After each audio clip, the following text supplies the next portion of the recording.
तीसरा द्वार मणिपुर चक्र है। इस मणिपुर चक्र की बहुत विशेषता है, क्योंकि यह मणिपुर चक्र नाभि प्रदेश में स्थित है, और नाभि प्रदेश जीवन के प्रारंभ का प्रदेश है। जब बालक गर्भ में होता है तो मां से उसका संबंध, उस बालक का संबंध नाभि से ही संभव है, क्योंकि नाभि के माध्यम से मां का पूरा स्पंदन प्राप्त करता है। मां सांस लेती है तो उस नाभि के द्वारा बालक सांस ले सकता है। मां भोजन करती है तो उसका दूध नाभि के द्वारा उसके अंदर पहुंचता है। इसलिए नाभि को मामूली नहीं कहा जाता, नाभि को सृजन करता कहा गया है। अगर विष्णु की नाभि में से कमल जल निकला है, वहां पर ब्रह्मा की उत्पत्ति हुई है।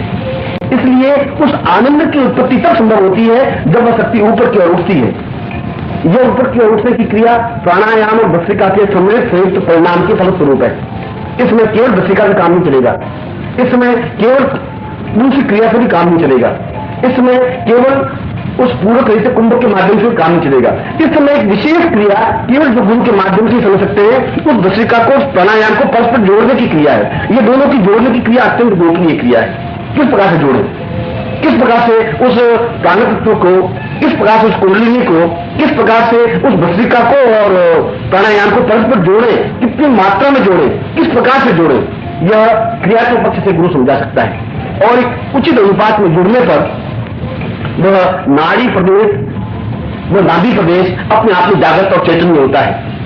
और जब वह चैतन्य होता है तो उस आनंद का द्वार खुल जाता है, क्योंकि नाभि आनंद का द्वार है, सृजन का द्वार है, पूर्णता का द्वार है, ब्रह्म का द्वार है।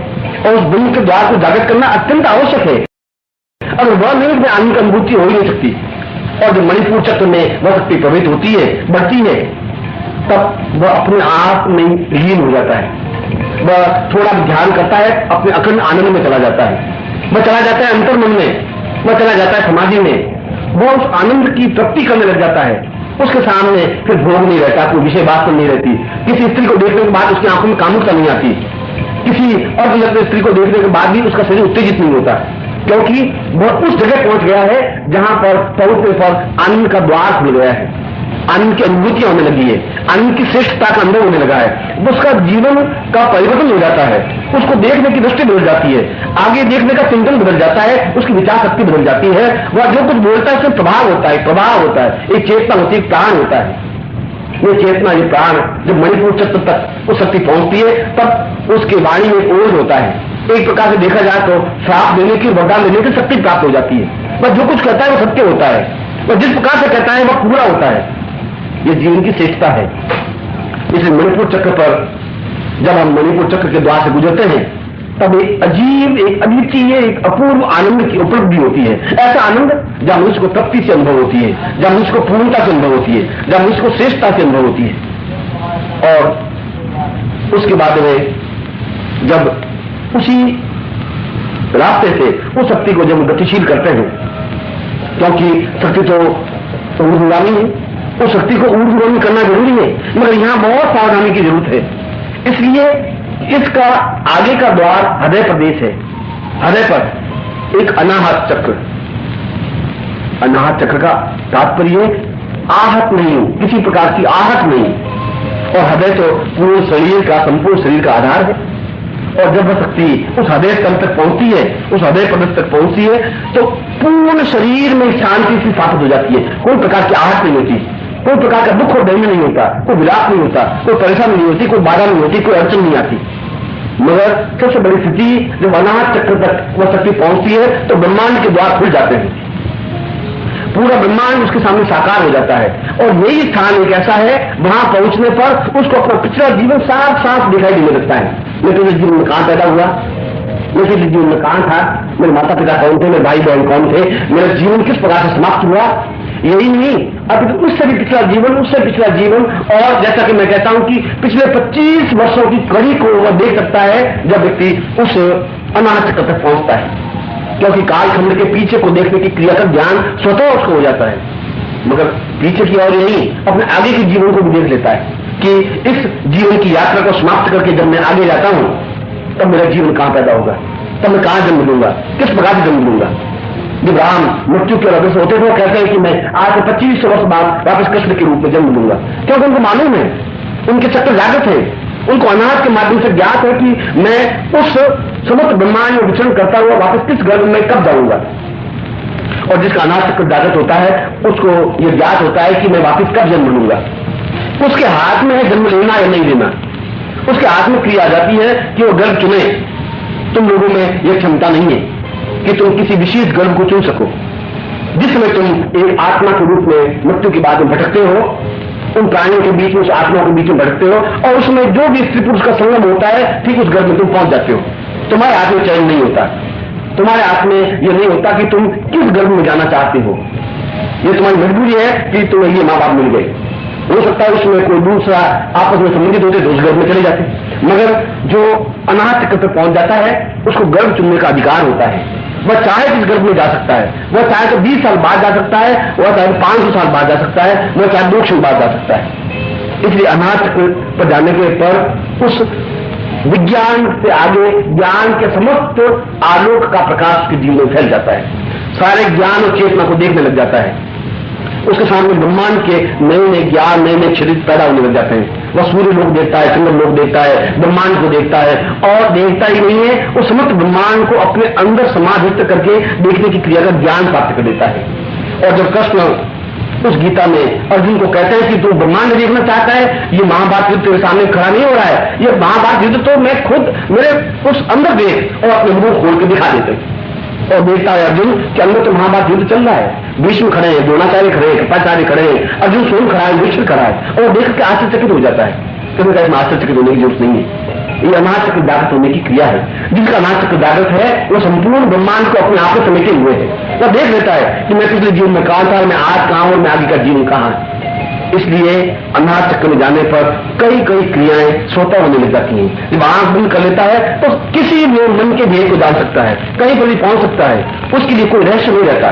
वो हजारों मील दूर की स्थिति और घटना को अपनी आंखों से देख लेता है। वह चाहे तो सैकड़ों मील दूर की स्थिति को देख सकता है, वह चाहे तो पिछले जीवन को देख सकता है, वह चाहे तो आगे के जीवन को देख सकता है, वह चाहे तो व्यक्ति के बीते हुए क्षणों को पहचान सकता है।